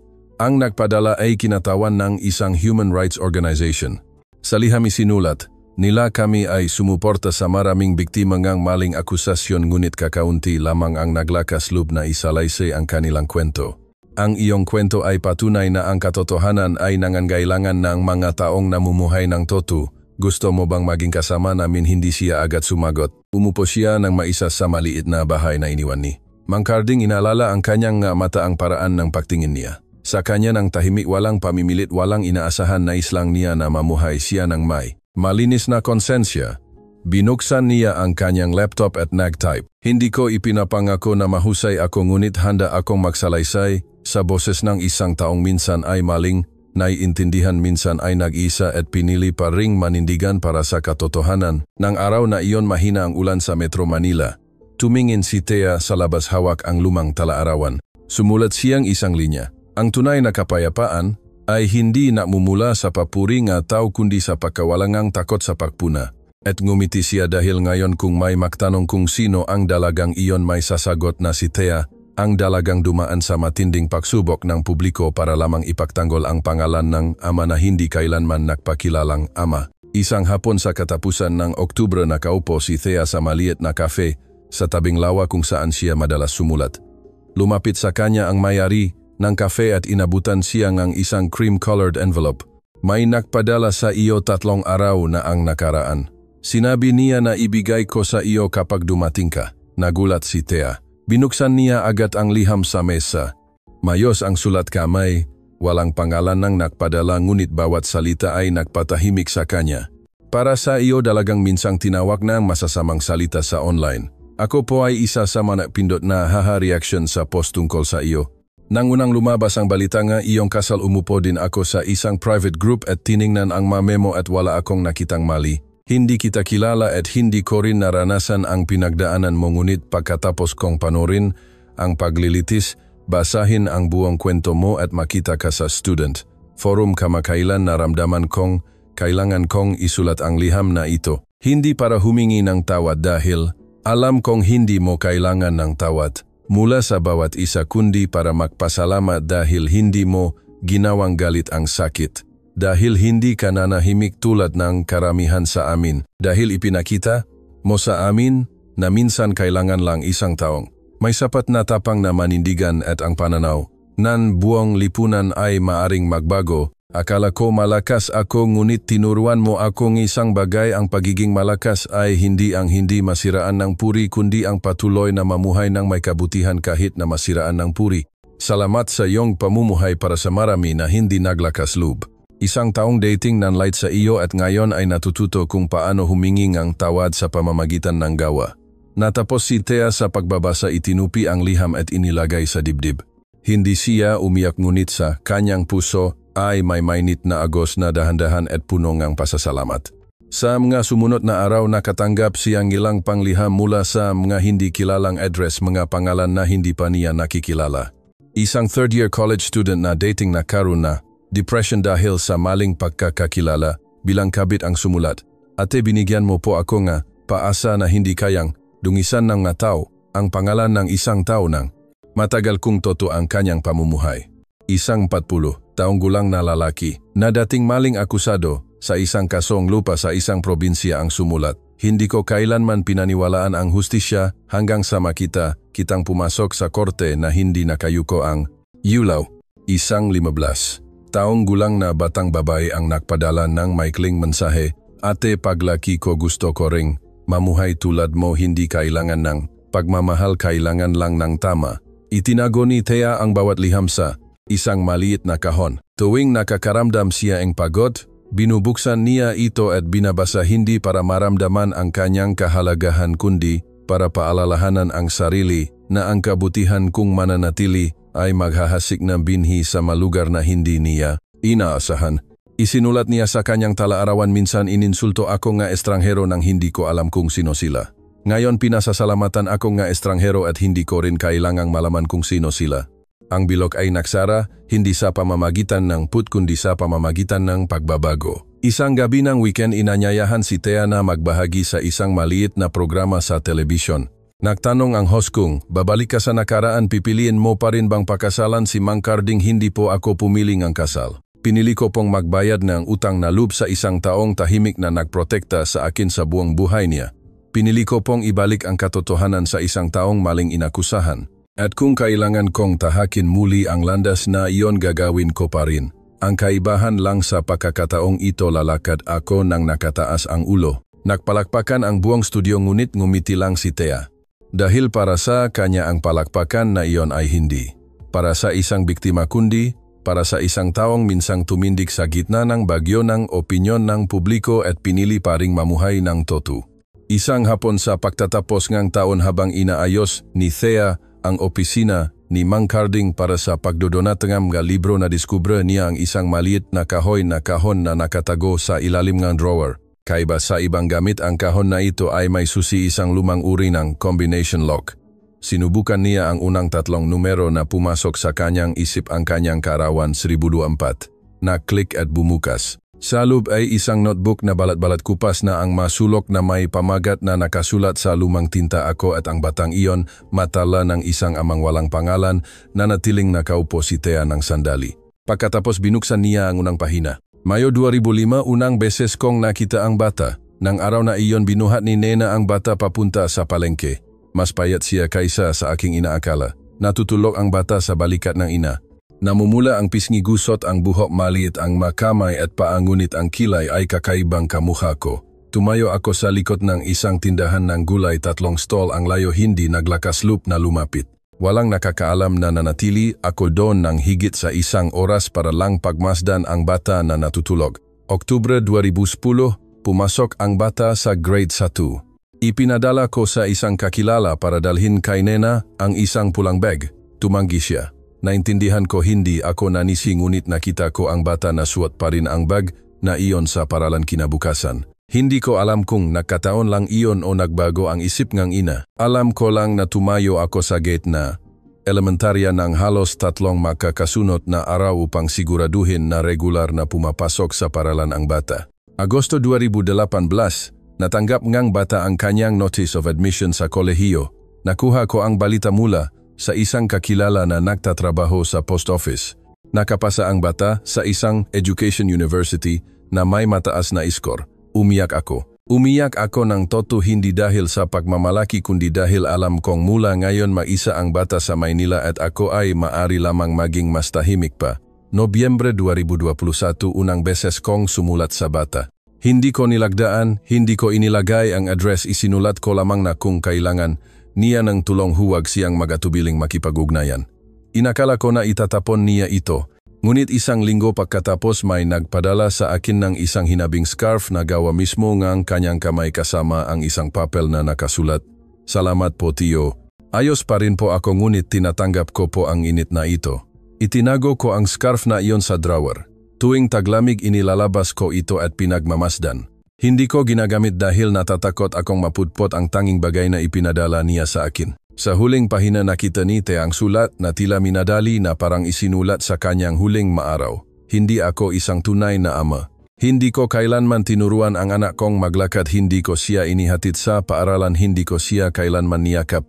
Ngunit sinubaybayan ko ang bawat hakbang, bawat tingin, bawat maliit na tagumpay ng aking anak bilang isang ama na namumuhay sa kanyang nalalabi pang buhay ng tahimik. Hindi ko hinahangad na tawagin ako ng anak kong ama. Nais ko lamang na pagdating ng araw na wala na ako alam niya na minsan sa buhay mayroong isang lalaki na walang sinumang minahal ng higit pa sa batang iyon. Itinupi ni Thea ang notebook, inilagay ang kamay sa takip.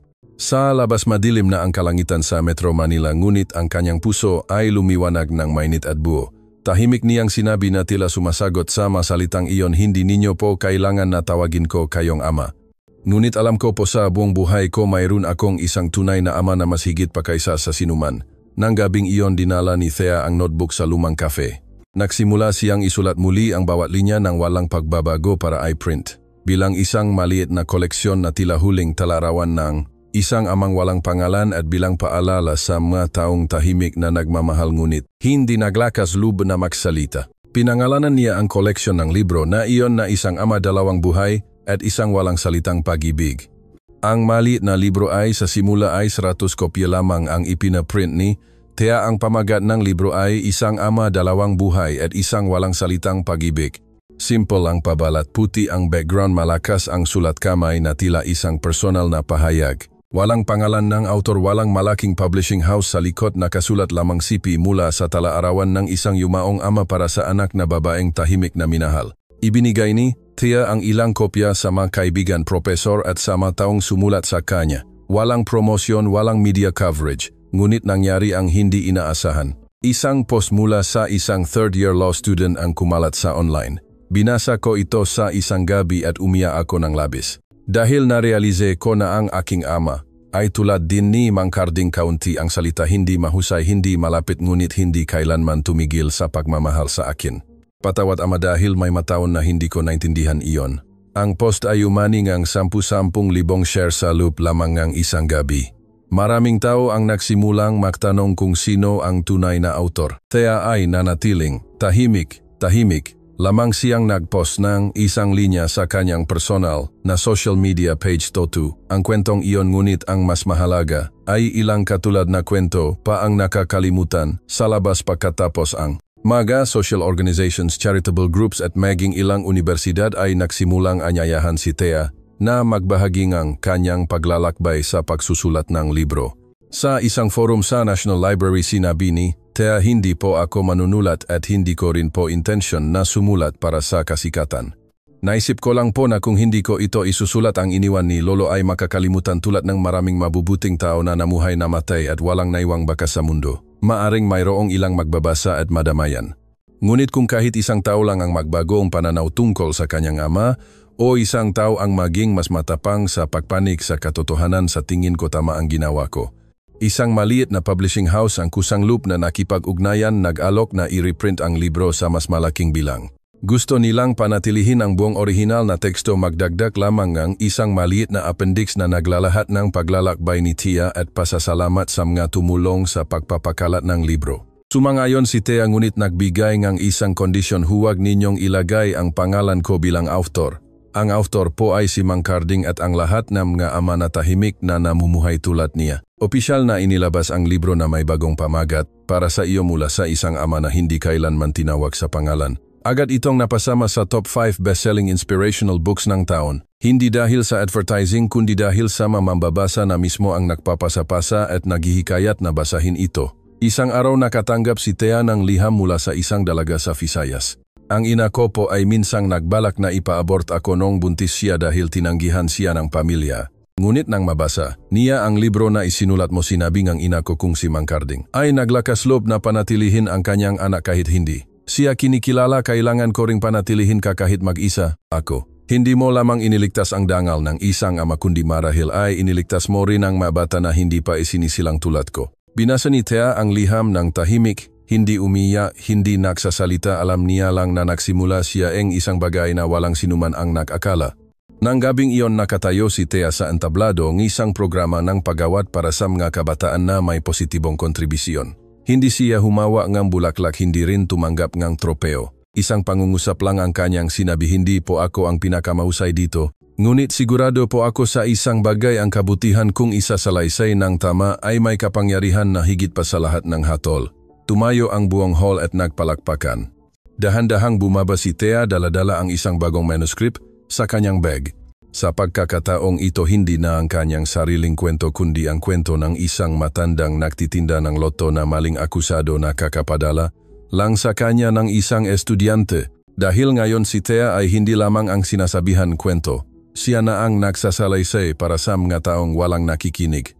Pagkatapos na, hindi inaasahang tagumpay nga librong para sa iyo mula sa isang ama na hindi kailanman tinawag sa pangalan. Nakatanggap si Tia ng daan-daang email, sulat kamay at text messages bawat linggo. Karamihan ay mula sa mga ordinaryong tao na may hindi ordinaryong kwento, maling, naiintindihan, maling akusado o nanahimik dahil walang naniwala sa kanila. Isang estudyante na dating pinatalsik sa paralan dahil sa maling akusasyon, isang single mom na inagawan ng custody ang kanyang biyenan, isang matandang driver and tricycle na maling inaresto dahil sa makaparehong pangalan at napakaraming bata na hindi alam kung sino ang kanilang amang, ngunit umaasa pa rin na minsan ay minahal sila ang kanilang ama. Isang gabi nakaupo si Tia sa tabing ng bintana ng maliit na bahay na iniwan ni Mang Carding. Sa harap niya ay isang tumpok ng hindi pa nababasang liham. Alam niya na hindi niya kayang solusyonan ang lahat ng sakit ng bawat isa, ngunit kaya niyang gawin ang tahimik na ginawa ni Mang Carding sa buong buhay nito, makinig. Kaya bumuo si Tia ng isang maliit na grupo na pinangalan ng Kami. Ay minsang maling naintindihan, isang lugar kung saan ang mga kwento na hindi nababalita sa pahayagan hindi umaabot sa korte, ngunit may halaga pa rin dahil totoo sila. Walang pahingi ng pera, walang pahingi ng sponsorship, walang impluensya ng media. Tanging isang grupo ng mga estudyante, ilang manunulat, isang matandang abogado na sumunod sa kaso ni Mang Carding at isang dalagang nagnangalang Tia ang nagtitipon bawat linggo upang magbasa, magtala at isulat muli ang makwento na hindi kailanman nasabi ng tama. Nagtatrabaho sila sa isang kafe sa ikalawang palapag na walang karatula ngunit laging puno ng liwanag.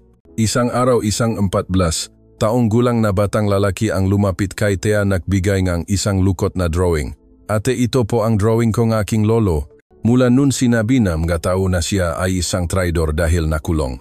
Ngunit sinabi ni inay na walang nakakalam na nakulong siya dahil naglakas loob siyang ibunyak ang mapaglabak ng mayor ng aming bayan. Nagtanong si Tia, ano ang gusto mong gawin ko sa drawing na ito? Sumagot ang bata, hindi ko po alam. Naisip ko lang po na kung matutulungan niyo pong mabasa ng gataw ang kwento ng aking lolo, marahil ay hindi na po siya tatawagin sa maling pangalan. Niyakap ni Tia ang bata at naintindihan niya na ito mismo ang dahilan kung bakit kailangan niyang magpatuloy. Sa loob lamang ng 3 buwan muling isinulat ng grupo ang higit sa 50 kwento. Bumuo sila ngang isang maliit na blog kung saan bawat linggo ay nagpo-post. Sila ngang isang kwento kasama ang ilustrasyon o dokumentaryong larawan kung mayroon. Hindi marami ang bumabasa ngunit ang sinumang nakatapos ng pagbabasa ay hindi makapaniwala. Isang guro ang nagbahagi. Ako ay minsan inakala kong naiintindihan ko ang aking mga estudyante ngunit nang mabasa ko ang kwento ng batang pinatalsik sa paaralan dahil sa pagnanakaw na sa totoo lang ay binalik lang ang kanyang nawawalang notebook. Umiyak ako at nagsimula akong humingi ng tawad sa aking mga estudyante ng mas madalas. Isang matandang babae ang sumulat, minsan nanahimik ako sa buong buhay ko dahil sa maling akusasyon. Ngunit ngayon isinusumite ko ang aking kwento hindi para ipagtanggol ang aking sarili kundi para malaman ng aking maapo na ang kanilang lolo ay namuhay ng may kabutihan. Lumawak ang proyekto hindi sa isang maingay na paraan kundi sa pamamagitan ng taos-pusong pagbabahagi ng bawat isa sa iba. Nagsimulang tawagin si Thea na tagapag-ingat ng maliliit na katotohanan. Ngumiti lang siya at sinabing walang katotohanan na maliit kung ito ay makakatulong sa isang tao na magpatuloy sa buhay.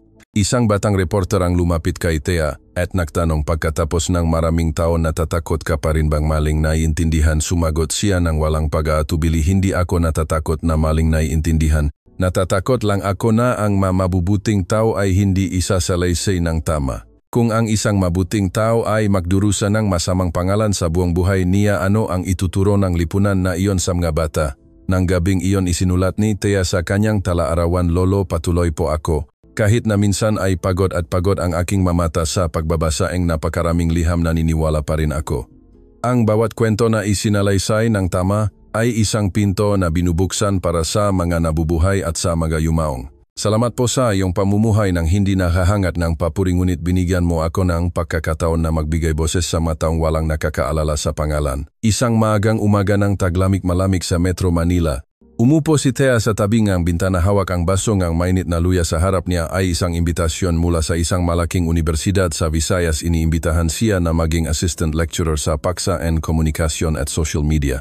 Sa una napatawa si Thea. Hindi niya kailanman inakalang magtuturo siya. Ngunit nang mabasa niya ang huling linya ng liham, kailangan namin ng isang taong may kakayahang magturo sa mga estudyante hindi lamang kung paano magsalita ng mahusay kundi kung paano maglakas loob na magsalita ng totoo. Natahimik siya at naintindihan na marahil ang kanyang paglalakbay ay hindi titigil sa pagsusulat kundi pati na rin sa pagtuturo sa iba na magsalaysay ng mabubuting bagay. Bago umalis sa Metro Manila, muling binisita ni Thea ang puntot ni Mang Carding. Sa lapida inukit niya ang isang maliit na linya, walang nakmungkahi at walang kinailangan ng pahintulot ng sinuman. Ang isang taong namuhay ng tahimik sa buong buhay ngunit nag-iwan ng boses para sa marami.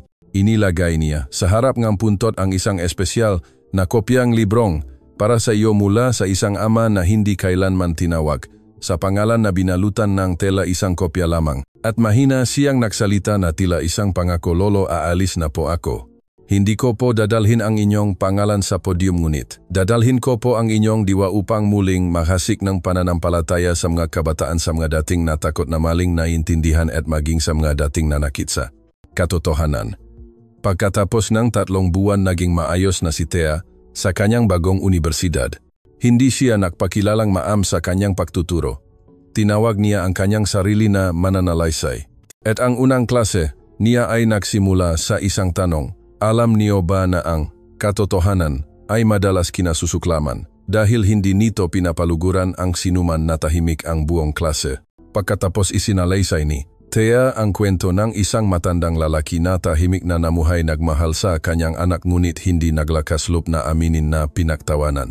Bilang isang milyonaryong ikinasal sa batang babae sa buong buhay niya at isang dalagang minsang nilait, ngunit naglakas loob na linisin ang dangal ng amang iyon sa pamamagitan ng kanyang sariling pananampalataya. Sa pagtatapos ng klase, may isang estudyante na nanatili at sinabi, hindi po ako kailanman naniwala na ang sinumang maling akusado ay tunay na mabibigyan ng katarungan. Ngunit dahil sa kwento na isinalaysay mo, gusto ko pong muling maniwala. Sa graduation day ng taong iyon, hindi umakyat si Thea sa entablado para magsalita. Sa likod ng entablado ibinigay niya ang isang scholarship na pinangalan ng tagapagkwento ng katotohanan para sa sinumang maglakas loob na isalaysay ang kanilang sariling kwento o ngang kanilang mahal sa buhay ng tapat at may pagkatao. Ibinigay niya ang scholarship sa isang babaeng estudyante na ang ina ay dating nakulong ng 3 taon dahil sa maling akusasyon ng pagtanggap ng suhol. Kahit na biktima lamang siya na pinilit umakong kasalanan para sa kanyang nakatataas. Niyakap ng dalaga si Thea umiyak.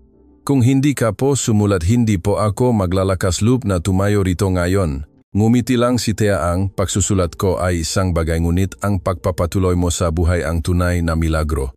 At pagkatapos tulad ng isang magandang batas ang kwento ni Thea na dating tinawag na batang asawa ng 80 anyos na milyonaryo ay inilagay na ngayon sa isang module and pagtuturo ng critical thinking at ethical communication hindi para purihin kundi para paalalahanan ang mga estudyante na bago magbahagi ng anumang bagay sa online tandaan na sa likod ng bawat kwento ay isang tao at sa likod ng bawat tao ay isang katotohanan na hindi natin kailanman lubos na malalaman.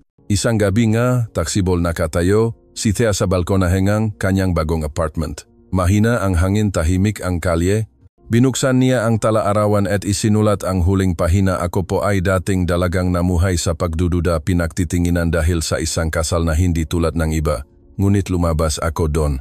Dala-dala ang pagmamahal niya isang amang walang pangalan at ang pananampalataya sa tunay na kabutihan. Nananatili ako at higit pa ron namuhay ako ng marapat. Ang kwentong ito ay hindi tungkol sa isang perpektong babae o tungkol sa isang dakilang ama. Ito ay ang paglalakbay ng mga ordinaryong tao ngunit namuhay ng may kabutihan sa gitna ng matatalas na tingin. Si Thea ang first-year student na minsang ginipit na ang publiko dahil sa isang desisyon na tila baliwang pagpapakasal sa isang 80 anyos na matanda. Ngunit pagkatapos ng lahat ang mismong pagpiling iyon ang nahatid sa kanya sa katotohanan na matagal nang nakatago. Isang masakit ngunit puno ng pagkataong katotohanan tungkol sa kanyang biological na ama na tahimik na nagprotekta sa kanya sa buong buhay. Niya walang titulo, walang paliwanag, tanging tahimik na pagmamahal na hindi kailanman tinawag sa pangalan. Ang kwentong iyan ay nagpapaalala sa atin na ang dugo ay hindi lamang ang nagbubuklod sa pamilya kundi ang pananampalataya. Pagpapatawad at tapang na mamuhay ng totoo sa ating puso ang pinakamalalim na ugnayan sa pagitan ng tao at tao. Si Thea ay hindi biktima. Siya ang patunay ng isang napaka-espesyal na uri ng tapang hindi maingay, hindi humihingi, tanging patuloy na namumuhay ng tama kahit na minsan ay maling naiintindihan kahit na dumaan sa daan-daang mapanuyang tingin. At si Mang Carding ang tahimik na ama ay hindi kailangan tawagin na ama. Nais lamang niya na ang kanyang anak ay mamuhay ng tama, ng sapat at mamuhay ng may pasasalamat. Sa buong buhay, niya pinili niyang manahimik upang ang iba ay maging payapa. At ang mismong katahimikang iyon ang naging malakas na boses na umantig sa puso ng tao nang isalaysay itong kanyang pinakamamahal na anak. Ang kwentong ito ay nagpapaalala sa atin.